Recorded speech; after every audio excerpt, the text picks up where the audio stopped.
Welcome back to the blog. It's been a couple of weeks since I was last up here doing any work. I've been ill. In fact, the only reason I'm able to do anything up here today is the joy of cough sweets to help me breathe. The old man flu got me for a couple of weeks, and with the beast from the east, didn't get any work done in the garage at all on any of the cars. Didn't come back up here because it was way too cold. So today, going back on the red hot. What I plan to do is, well, I've already done it, but I put the car up on wheel dollies so I can move it about easy, side to side, because in here, as you can see, I haven't got much room, and I need the first job on the new job list, which is over here. Right, new job list. I'm not going to even bother explaining what these ones are. These are two cars that have not even been featured in videos yet.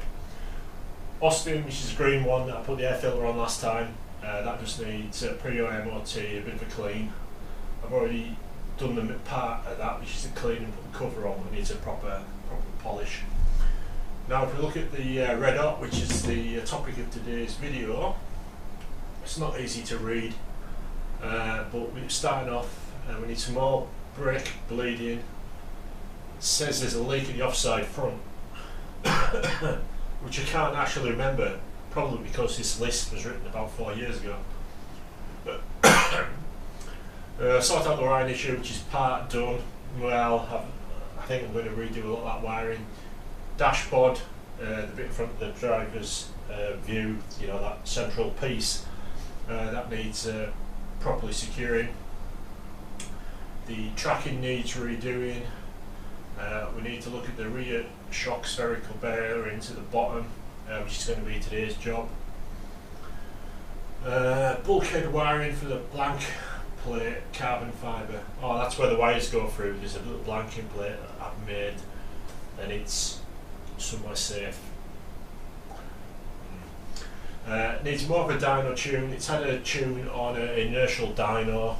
It went from 65 horsepower when we arrived to 156. It was a lot more. That was just the inertia dyno, so it wasn't able to set the load sights in the middle, which is what really needs doing. What else?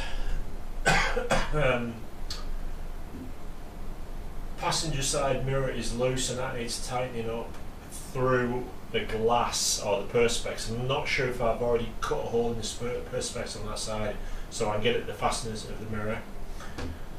Need a new battery to fit the battery box. Red top for each I've ordered. The stack dash is showing an internal battery error, which means it needs to go back to stack.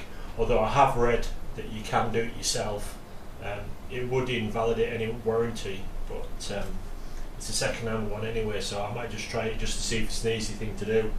Apparently it could cost about 150 quid. Well, 10 minutes of my time and a standard battery is a lot different than 150 quid. I'm going to remove the dip wiring to simplify the wiring a little bit, and obviously as part of that I want to rewire the ECU and the coil, because I did suffer from voltage drop. And at the moment the ECU and or the coil are running straight off the battery. Temperature gauges didn't work last time I had it running, but that could be related to the battery issue. The whole thing will need resetting up anyway now that I've taken it apart, or once I've taken it apart. Loose exhaust, it got smacked off totally from sort of where your white piece would normally be on a normal Mini. When we're moving it in and out of the garage, because there's only about that much ground clearance, the security post that's on the garage floor is that much, and I managed to hit it exactly bang on and knock the exhaust clean off. So that needs fixing. And the SPA digital speedo, it's got some black marks on the front of it, which you may be seeing on the videos already. It needs to go back to SPA and see what they say. Hopefully hopefully it's not a full replacement, because it's 200 quid for a new one and I don't want to spend that. And then further down here we've got stuff on Bumblebee, fix the badge holes in the front of the bonnet and get the bonnet repainted at Desi's. After that's done, I can fit the new stripes and the circle which are on top of the car now, keeping them flat, and a dyno sesh at JDM to get it set up. If I could get this one done and that one at the same time, it'd be brilliant, but it's just the logistics of two cars on the same day, and one of them has to be trailed there, so I don't know, but that one definitely needs doing. Perhaps that in the first half of April, and that one in the second half, or very close to the Blighton day, so I only have to take the car on the trailer, get it out once. Don't know, we'll think about that. But so yeah, that's the new list. So that's the new job list. As you can see, it's quite extensive. I don't know how much of it I'm going to get done. There's certain things I need to get done before I go to Blighton. I definitely need to get the stack dash taken out and sent back because it needs a new internal battery in it. I need to do these rear shock lower bearings, which is today's job. I need a new battery, so it'll fit in the battery box. I've ordered that this morning, so that should come sometime next week. That's from JJC Race and Rally. It's a Varley Red Top 30, and they were the best people I could find price wise for that. It was 154 quid, which is not cheap for a battery, but as long as I look after it this time, it should last. And I've also got the taller one, the wrong one that I bought, and I can use that and the leisure batteries I have from work as a slave to start it, so it shouldn't drain the battery too much. So yeah, so it's dash, battery, rear shockers. What else do I need to do that's most important? Brakes probably be a good thing, and a rolling road session.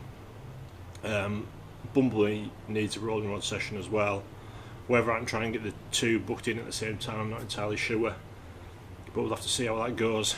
But first job is to move the car across that way so I can get the door open. The reason I need the door open fully is because to get at the rear shockers I need to drop them down, and the only way to get at the rear shockers is from the fixings at the top, and the only way I can get at them is to take the seat out. So seat out, rear shockers, and then I'll do a bit of videoing to show you what's happening once I've got that off. Okay, that's the seat out now, so I thought what I'd do is just show you the fabrication that's gone on inside here. Now that I've got the seat out, a bit of room, you can see the like roll cage extensions in here, and then this lot welded on to hold the seats via these aluminium mounts. And everywhere on all the angles of the car, like on the inner sills and everything, there's all this swaged sections of metal as well.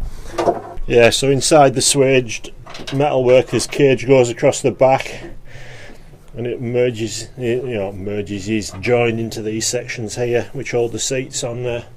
I think there's one on that side. I can't remember. No, there isn't one on that side.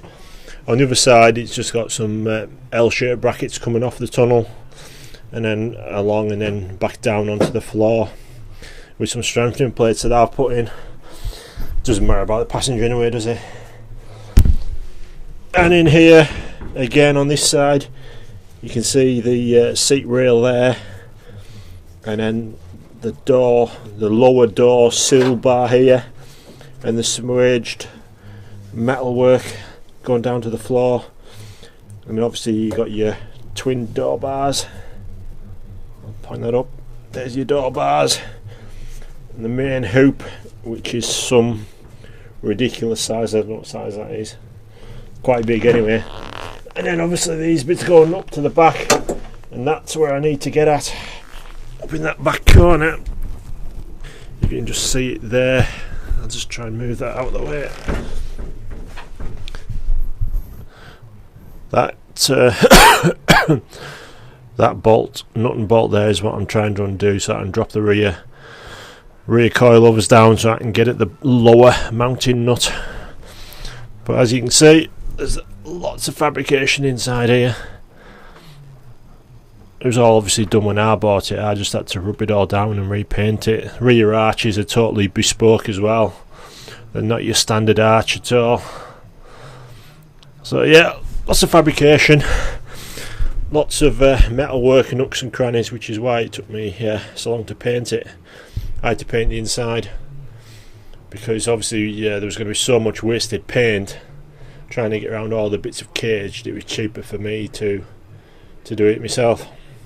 But yeah, so that's it. Seats out, and I get them top fixings next, and get the shocks dropped down, coilovers dropped down at the back, and have a look at changing the bits there. Right, I've got that first coilover off, and the rose joint, I suppose, out at the bottom, which is in there. You see I've taken out the circlip. You can see the circlip's still in that side, and then it just sits in a groove. Obviously one circlip either side. Let's balance that. These are the new bearings. I just got them from McGill Motorsport on eBay, and that's the one that came out. Ever so slightly different, but not enough that I think it should cause any problems. And these are the alignment spaces that go over the pivot shaft on the hub, and they fit inside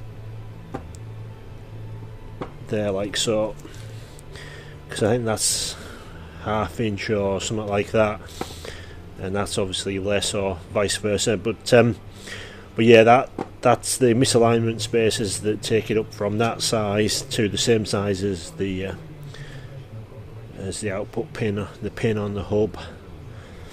So what I'll do is I'll stick that one back in that coilover, put the circlip on, and back in the car.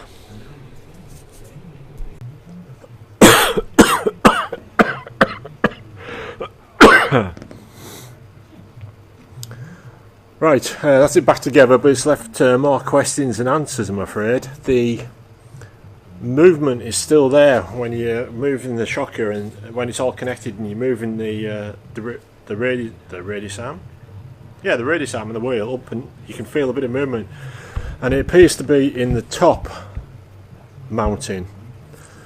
So I'm not sure I'm going to fix that. I don't know if it's, I think it's a mismatch between the hole in the two parts of the top suspension and the pin that goes through, and that's not going to be an easy fix. So I might have to have a think about that.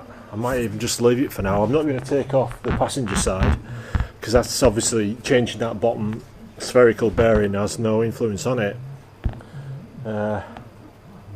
Yeah, I don't know what I'm going to do about that.